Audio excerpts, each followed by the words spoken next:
Esta es la situación que viven estos ejemplares de Araucaria. En la capital de la Araucaria, estas plantas se ven invadidas por el hombre y están prácticamente condenadas a su extinción.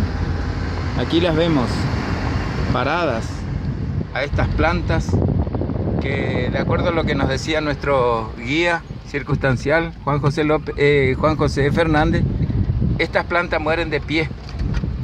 Estando con vida es difícil que el viento las derribe, pero una vez muertas sí pueden caer sobre alguna de estas casas, porque claro, pierden raíz y pierden sostén. Esta es la Araucaria. Esta es la capital de la Araucaria, que en estos momentos se está siendo invadido por el hombre. Aquí vemos un tronco que está prácticamente en estado de putrefacción. Es lamentable. Cada planta gigante de esta, Fernández, ¿hasta cuánto puede pesar? Bueno, estas plantas llegan hasta las 50.000 toneladas. O sea, transporta 2 equipos con su acoplado y chasis, ¿no es cierto? 50 toneladas. Sí.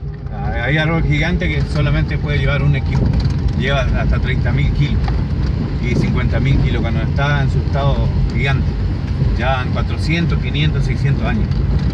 Esta es la Araucaria, esto es San Pedro, esto es Misiones. El colegio de guardaparque. Este es el colegio de guardaparque donde se forman y bueno, y tienen toda una serie de programas de estudio, de trabajo en vista a la preservación de estos ejemplares, como recién veíamos en otro material en el Parque Provincial Las Araucarias, aquí en San Pedro Misiones.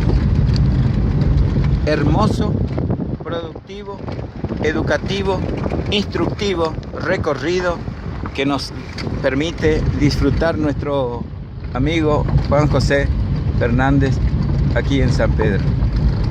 Un mediodía de lujo, un mediodía instructivo, un mediodía académico, el que pudimos pasar en este 29 de octubre. 35 metros de altura.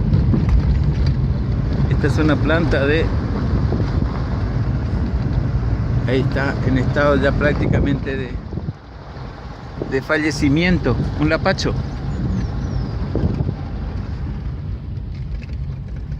Y algunas plantas de hierba aquí en estado natural.